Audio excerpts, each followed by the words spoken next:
नमस्कार दोस्तों, आज के वीडियो में हम लोग डिस्कस करेंगे एसबी ऑर्डर नंबर 9 2023। तो ये एसबी ऑर्डर दोस्तों फाइनेंशियल सर्विसेज डिवीज़न की तरफ से आया है, dated 5/4/2023, ministry of finance, department of post. तो सभी head of circles, head of regions को भेजा गया है। तो क्या है इसमें दोस्तों खास, इसके बारे में हम लोग हर एक डिटेल को अच्छे से देखेंगे, आपको बताएंगे क्या क्यों किस लिए इसको इशू किया गया है। जैसा कि आप देख सकते हैं सब्जेक्ट में, regarding promotion of NEFT RTGS under PPF SSC या फिर पीओ सेविंग्स अकाउंट, यानी कि पोस्ट ऑफिस के जो पीपीएफ सुकन्या या फिर सेविंग्स अकाउंट होते हैं, कैसे हम लोग उसमें दूसरे किसी भी बैंक से नेफ्ट या फिर आरटीजीएस की मदद से पैसे ट्रांसफ़र कर सकते हैं। तो बहुत से दोस्तों को इसमें प्रॉब्लम आती है यहाँ पे, जब आप उस पर ट्रांजैक्शन करते हैं अपने किसी भी नेट बैंकिंग से या फिर गूगल पे, फ़ोन पे से, तो आपको वहाँ पे जो है ट्रांजैक्शन का रिवर्सल देखने को मिलता है आपके सेविंग्स अकाउंट में, पीपीएफ अकाउंट में या फिर सुकन्या समृद्धि अकाउंट में डिपॉजिट नहीं होता है पैसा। तो चलिए आज देखेंगे इसको कैसे हम लोग रिजॉल्व कर सकते हैं, कैसे हम लोग अपने पीपीएफ एसएससी और पीओ सेविंग्स अकाउंट में ट्रांजैक्शन कर सकते हैं किसी भी बैंक से। तो चलिए डिटेल में इसको डिस्कस करते हैं। मैं कृष्ण सहरावत एक बार फिर से आप सभी का स्वागत करता हूं आपके अपने YouTube channel post info and fun पे। तो दोस्तों मैं आपके सामने सारी इसकी डिटेल्स बताऊंगा, सभी प्रोसीजर आपको यहाँ पे स्टेप बाय स्टेप बताऊंगा, क्या क्या दोस्तों दिक्कतें आती हैं आपको जब इसमें ट्रांजैक्शन आप करते होंगे और कैसे आप इसको रिजॉल्व कर पाएंगे। तो सबसे पहले यहाँ पे आपको मैं बता देता हूँ, यहाँ पे जनरल कंडीशंस हैं, किन किन कंडीशन को फुलफ़िल करके आप पीपीएफ और एसएससी अकाउंट्स में अपना डिपॉजिट कर सकते हैं।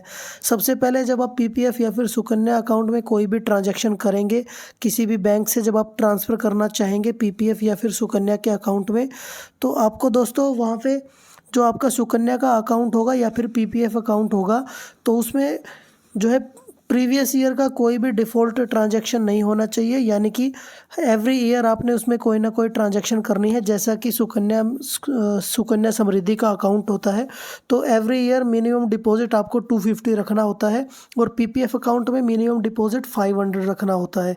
तो आपको एवरी ईयर उसमें जो है डिपॉजिट करना पड़ेगा। अगर आपका कोई ऐसा डिफ़ॉल्टेड प्रीवियस ईयर का कोई डिफ़ॉल्टेड सब्सक्रिप्शन है, तो आपका जो है डिपॉजिट नहीं होगा किसी भी नेट बैंकिंग से, यानी कि बैंक से आपका डिपॉजिट नहीं होगा पीपीएफ या फिर सुकन्या समृद्धि के अकाउंट में। तो अगर आपका प्रीवियस ईयर का कोई भी सब्सक्रिप्शन जो कि डिफ़ॉल्टेड सब्सक्रिप्शन है, अगर आपका वो पेंडिंग है, तो आपको सबसे पहले किसी भी नज़दीकी पोस्ट ऑफिस में जाके अपना पीपीएफ या फिर सुकन्या समृद्धि अकाउंट में जो है पैसा जमा कराना है। जब आप डिफ़ॉल्टेड जो प्रीवियस ईयर है उसका सब्सक्रिप्शन को पे कर देंगे विद फाइन, तो आप जो है नेक्स्ट ईयर की कोई भी ट्रांजैक्शन जो होगी वो आप जो है पीपीएफ या फिर सुकन्या समृद्धि के अकाउंट में कर पाएंगे। तो दूसरा यहाँ पे आपको बताया गया है, अगर आपका पीपीएफ का जो अकाउंट है अगर वो मैच्योर हो चुका है, तो भी आप उसमें कोई भी जो है ट्रांजैक्शन नहीं कर पाएंगे। तो आपको अपने उस पोस्ट ऑफिस में जाना है जिस पोस्ट ऑफिस में आपका पीपीएफ का अकाउंट है। तो मैच्योरिटी होने के विद इन 1 ईयर आपको जो है एक्सटेंशन का फॉर्म देना होता है। तो आप अपने अकाउंट को एक बार एक्सटेंड करा लोगे तो आप उसमें जो है किसी भी बैंक से ट्रांजैक्शन कर पाओगे। पीपीएफ के अकाउंट के अंदर आप अपना सब्सक्रिप्शन जो है या फिर जो डिपॉजिट है उसकी पेमेंट आप कर पाएंगे। थर्ड दोस्तों, जो आप अमाउंट उसमें पे करेंगे, तो अमाउंट पीपीएफ या फिर सुकन्या के अकाउंट में आपको अमाउंट जो पे करना है वो 50 का मल्टीपल होना चाहिए, यानी कि 50 जो अमाउंट होगी 50 होगी या फिर 100 या फिर 150 या फिर 250, 500, 1000, 1150 रुपये, 1100, ऐसी अमाउंट दोस्तों आपको जो है उसमें पेमेंट करनी है जो आपकी 50 से एग्जैक्टली डिवाइड होती हो। तो यहाँ पे आप इस बात का ध्यान रखना है, जब भी पीपीएफ या फिर सुकन्या में आप डिपॉजिट करेंगे तो वो अमाउंट आपकी 50 की मल्टीपल होनी चाहिए। ऐसी अमाउंट की पेमेंट आपने नहीं करनी है जैसे कि 451, 462, जैसे 11,001 रुपये, 11,010 रुपये, ऐसी अमाउंट आपने पेमेंट नहीं करनी है। ऐसी अमाउंट आपने पीपीएफ एसएससी अकाउंट में डिपॉजिट करनी है जो कि 50 के मल्टीपल में हो।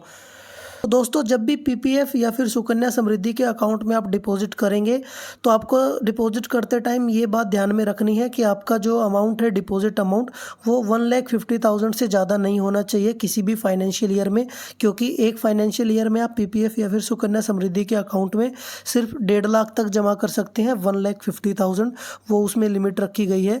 तो उससे ज़्यादा की अगर आप कोई भी ट्रांजैक्शन कर रहे हैं तो वो ट्रांजैक्शन आपकी फेलियर होगी। तो वो 1,50,000 की लिमिट को आपने ध्यान में रख के ही ट्रांजैक्शन करनी है। ये जो पॉइंट्स दोस्तों मैंने आपको यहाँ पे बताए हैं, इनके अलावा अगर कोई भी ट्रांजैक्शन आपकी फ़ेल होती है तो उस केस में दोस्तों आपका automatically with in 1 working day में आपका पैसा आपके बैंक अकाउंट में वापस आ जाएगा। फिर आप दोबारा से इन ट्रांजैक्शन को कर सकते हैं। तो दोस्तों ये तो था पीपीएफ या फिर सुकन्या समृद्धि के अकाउंट्स में डिपॉजिट करने का प्रोसीजर। आप पोस्ट ऑफिस के सेविंग्स अकाउंट में भी अपने किसी भी बैंक से ट्रांसफ़र कर सकते हैं। उसके लिए भी दोस्तों जनरल कंडीशंस ये रहेंगी कि आप जो है आपको सबसे पहले तो किसी भी बैंक की नेट बैंकिंग को यूज़ करना है। आप गूगल पे, फ़ोनपे या फिर कोई भी ऐसा जो मीडियम होगा, इनका यूज़ करके आप जो है पोस्ट ऑफिस के सेविंग्स, पीपीएफ या फिर सुकन्या समृद्धि के अकाउंट में पैसा जमा नहीं कर सकते। आपको सिर्फ किसी भी बैंक की नेट बैंकिंग का ही यूज़ करना है। तो नेट बैंकिंग से आप इन तीनों अकाउंट्स में आप जो है ट्रांसफ़र कर पाएंगे। तो मैं आपको प्रोसीजर बताऊँगा। यहाँ पर देखिए प्रोसीजर लिखा हुआ है। आप किसी भी बैंक की नेट बैंकिंग में लॉगिन करेंगे, पेमेंट या फिर ट्रांसफ़र के टैब में जाएंगे, तो वहाँ पर अगर आपने बेनिफिशियरी ऐड नहीं कर रखी है तो आपको क्विक ट्रांसफ़र का ऑप्शन आएगा। क्विक ट्रांसफ़र के ऑप्शन के बाद में आपको बेनिफिशियरी का नेम, यानी कि जिस पीपीएफ, सुकन्या या फिर एसबी के अकाउंट में आपने पैसा जमा कराना है, उस अकाउंट होल्डर का आपको यहाँ पे नाम लिखना है। उसके बाद पीपीएफ, सुकन्या समृद्धि या फिर पोस्ट ऑफिस के सेविंग्स का अकाउंट नंबर आपने टाइप करना है। अकाउंट नंबर टाइप करने के बाद में आपने पेमेंट ऑप्शन जो है वो इंटर बैंक ट्रांसफ़र करना है। आईएफएससी कोड डालने का ऑप्शन आएगा, वहाँ पे आपको IPOS 4 टाइम्स 0 DOP ये एक्शन मोड में आपने NEFT नेफ्ट सेलेक्ट कर लेना है। उसके बाद अमाउंट डालनी है, आपने कितनी अमाउंट आपने ट्रांसफ़र करनी है पोस्ट ऑफिस के सेविंग्स अकाउंट में।